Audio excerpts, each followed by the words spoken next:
Welcome to the deep dive.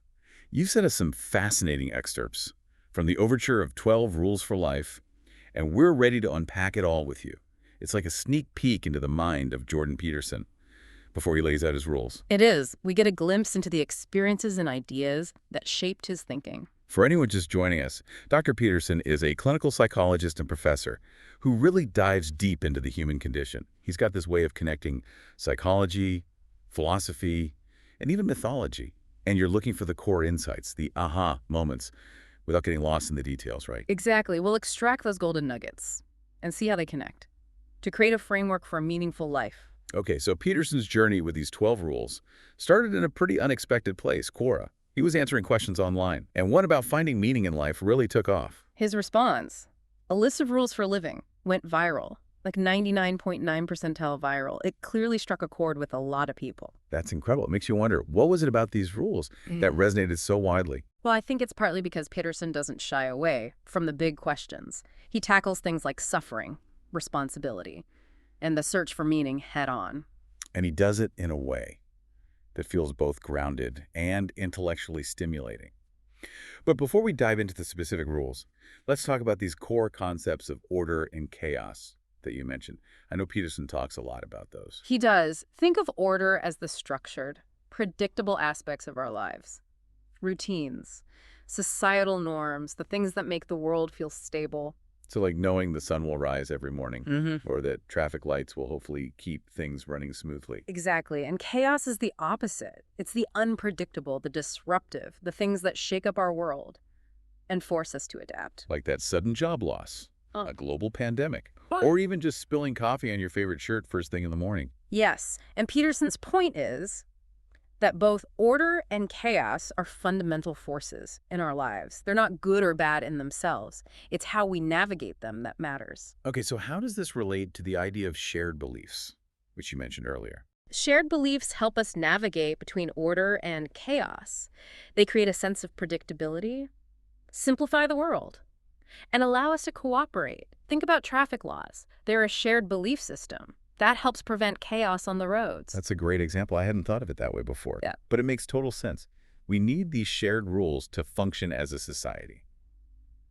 But what happens when those shared beliefs are challenged or start to crumble? That's when things get interesting and potentially chaotic, because shared beliefs aren't just opinions.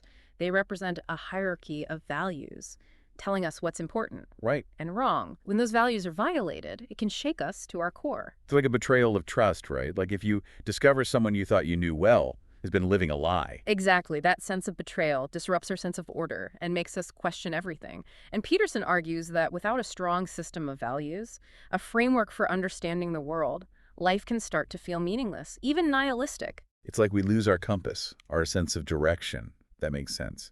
Especially in today's world where traditional belief systems are being questioned and redefined. It's creating a lot of uncertainty and anxiety. It is. And amidst this uncertainty, Peterson emphasizes the crucial role of the individual. It's not just about accepting shared beliefs passively, but engaging with them critically, questioning them, and ultimately taking responsibility for our own values and choices. Okay, I'm starting to see the connection here. So how does Peterson suggest we go about developing this sense of individual responsibility? Where do we even begin? Well, he uses a really fascinating anecdote to illustrate this point. A dream he had about being trapped at the center of a cathedral dome. The dream. This sounds intriguing. Tell me more. In the dream, he's clinging to the cross. At the very top of the dome, with the terrifying drop below, he feels incredibly vulnerable and exposed. Wow, that's a powerful image. Sounds almost like a nightmare. What did he make of it? He interpreted it as a profound message about the individual's place in the universe, the cross, the suffering, the precariousness of it all. It all pointed to the individual as the center, burdened with consciousness and responsibility. It sounds like he's saying, we each carry this immense weight, this burden of being. But it's also empowering in a way, right? It suggests we have agency. We can choose how we respond to this burden. Exactly. And that's where the 12 rules come in. Peterson sees them as guideposts for navigating this dividing line between order and chaos, for finding meaning and stability in a world that can feel overwhelming. So, ready to explore some of these 12 rules and how they translate into actionable advice for navigating the chaos. Absolutely. I'm really curious to see how they connect to those big picture concepts we were just discussing. Well, let's start with one that might surprise you. Stand up straight with your shoulders back. Wait, really? That's one of the 12 rules for life. Sounds more like something my grandma would tell me before a family gathering. It does, doesn't it? But that's part of what makes Peterson so interesting. He connects the seemingly mundane to these profound philosophical ideas. Okay, I'm intrigued. So how does posture relate to finding meaning in life? Peterson argues that good posture isn't just about appearances. It's a physical manifestation of accepting responsibility. Think about it. When you stand tall, you're literally opening yourself up to the world, signaling that you're ready to engage, to face whatever comes your way. It's like you're saying, I'm here, I'm present, I'm ready. Exactly. It's about embodying a sense of confidence and agency. And remember those concepts of order and chaos we were discussing. By standing up straight, you're imposing a sense of order on your own being, creating a foundation of strength and stability. Okay. That's starting to click for me. So it's not just about looking good. It's about embodying a mindset of readiness and responsibility. What's another rule that surprised you? This one's a bit more introspective. Treat yourself like someone you are responsible for helping. I can see how that could be challenging. We're often our own worst critics, right? We are. We tend to neglect our own needs and well-being. While focusing on taking care of others, Peterson is reminding us to extend that same compassion and care to ourselves. It's like that oxygen mask on an airplane analogy. You have to put your own mask on first before you can help anyone else. But how do we actually put this into practice? It's easier said than done. It is. It starts with recognizing our own worthiness. We deserve care and attention just as much as anyone else. It's about making time for self-care, nurturing our physical and emotional health. So it could be anything from getting enough sleep and eating healthy to pursuing hobbies that bring us joy, or seeking therapy when we need it. Exactly. It's about recognizing that self-care isn't selfish. It's essential for us to show up as our best selves in the world. Okay, so we've got stand up straight and treat yourself like someone you're responsible for helping.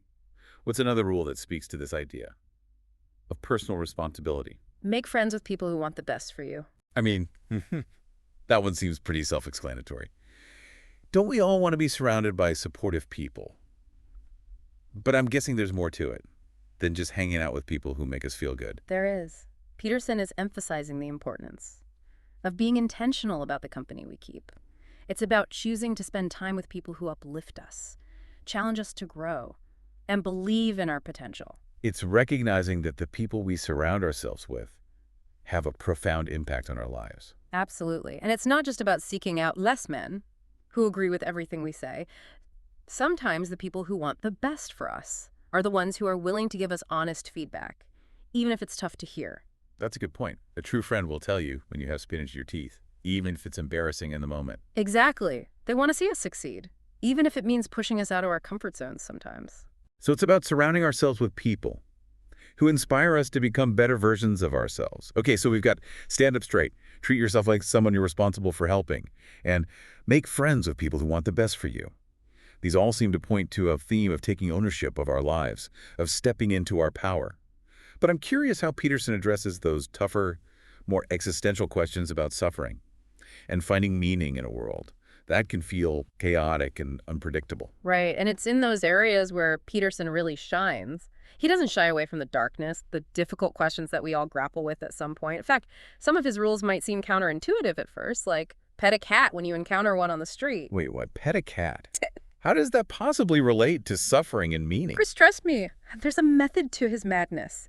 Think about it. In the midst of chaos, hardship, those everyday struggles, we often forget to notice the small joys, the simple pleasures that still exist. Like a warm cup of coffee on a cold morning, or a beautiful sunset.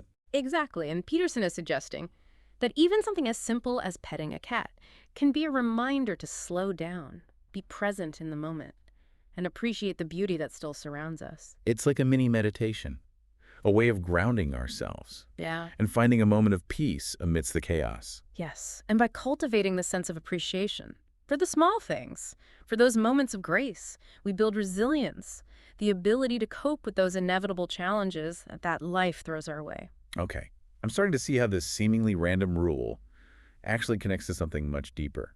So petting a cat isn't just about being nice to animals. It's about shifting our perspective and finding those glimmers of light, even in the midst of darkness. Exactly. And speaking of darkness, another rule that tackles those tougher questions head on is tell the truth, or at least don't lie. That one seems pretty straightforward. Don't most ethical systems advocate for honesty? But I'm sensing there's more to it than just being a good person. There is. Peterson argues that lying, even small, seemingly harmless lies, creates a psychic burden, a weight that we carry with us. And that ultimately contributes to our own suffering. It's like we're living a double life, constantly trying to maintain a facade, Yeah. which takes energy and creates this underlying anxiety. Exactly. And he connects this idea to those core concepts of order and chaos. Lying introduces chaos into our lives, disrupting our sense of self and eroding trust in our relationships. It's like building a house on a foundation of sand. It might look stable for a while, but eventually the truth comes out and the whole thing crumbles. Exactly. And that unraveling can be incredibly painful. Yeah. So Peterson's advocating for radical honesty, even when it's difficult. It's about aligning our words and actions with our values, creating a foundation of integrity. It's about living authentically right, being true to ourselves and the world around us. Yes. And speaking of authenticity, another rule that really resonated with me is assume that the person you are listening to might know something you don't. Okay, that's interesting. It sounds like it's about humility and being open to learning from others. But is he really saying we should assume everyone we meet has something profound to teach us? Not necessarily everyone, but Peterson is challenging us to approach conversations with a genuine desire to learn, to listen deeply, and to recognize that we don't have all the answers. It's about being open to new perspectives, even if they challenge our own beliefs. Exactly. And by cultivating this openness, this intellectual humility, we expand our understanding of the world, we deepen our connections with others, and ultimately, we create more opportunities for growth and meaning in our own lives. I love that. It's a reminder that we're all students in the school of life, constantly learning and evolving. And speaking of learning, one rule that really gets people talking is set your house in perfect order before you criticize the world. Okay, this is one I've heard people misinterpret. It sounds like he's saying, don't complain about anything, unless your life is absolutely perfect. That's a common misconception. Peterson isn't advocating for silence or complacency in the face of injustice. He's actually emphasizing the importance of self-reflection and personal accountability before pointing fingers at others. So it's like that saying, take the plank out of your own eye before you try to remove the speck from your brother's eye. Exactly. He's challenging us to look inward first, to address our own shortcomings, and work on becoming the best versions of ourselves before trying to fix the world. It's about leading by example, right? Yeah. Showing through our own actions the kind of change we want to see in the world. Exactly. It's about recognizing that we're all works in progress, constantly striving to improve, and by focusing on our own personal development, we become more credible and effective agents of change. Okay, that makes a lot more sense now. It's not about being perfect. It's about taking responsibility for our own lives and striving to live in alignment with our values. Exactly. And by doing so, we not only create more order in our own lives, but also contribute to a more just and harmonious world. Remember, those ripples of individual action can create waves of positive change. I'm really seeing how these rules, while seemingly simple on the surface, connect to these deeper philosophical ideas about responsibility, meaning, and navigating between order and chaos. They do, and it's in that interplay between the individual and the world, the personal and the collective, where Peterson's ideas really shine. It's amazing how Peterson weaves together these seemingly disparate ideas, psychology, philosophy, mythology, into a cohesive framework for living. But out of all the rules we've discussed, is there one that stands out to you as particularly powerful or impactful? That's a tough question. They all build upon each other in interesting ways, but one that I often find myself coming back to is be precise in your speech. Okay, I wouldn't have guessed that one. It seems pretty straightforward on the surface. What's the deeper meaning there? Peterson argues that precise language is crucial for clear thinking and effective action. When we're sloppy with our words, we're often sloppy with our thoughts as well. It's like that saying, if you can't explain it simply, you don't understand it well enough. Exactly. And when we don't understand things clearly, we're more likely to make poor decisions or to get stuck in cycles of confusion and frustration. So it's not just about being grammatically correct. It's about using language as a tool for shaping our reality, for bringing order to our thoughts and actions. Exactly. Think about a time when you had a misunderstanding with someone. Because of unclear communication, it can lead to all sorts of problems. Oh, absolutely. Miscommunication is at the root of so many conflicts, both big and small. And by striving for precision in our language, by defining our terms carefully, Hmm. and expressing ourselves clearly, we can reduce the likelihood of those misunderstandings and build stronger, more authentic relationships. So it's about taking responsibility for the words we use, recognizing that they have power, and wielding that power with care. I like that. It connects back to that idea of personal responsibility. That runs throughout Peterson's work. It does. And remember, Peterson is all about connecting those individual actions to the larger social context. He argues that precise speech isn't just beneficial for individuals, it's essential for a healthy society. It's like the building blocks of trust, right? When we can communicate clearly and honestly with each other. It creates a foundation for cooperation and collaboration. Exactly. It allows us to build bridges instead of walls, to engage in meaningful dialogue, even when we disagree. Okay, so be precise in your speech is a deceptively deep rule that has implications for both our personal and social well-being.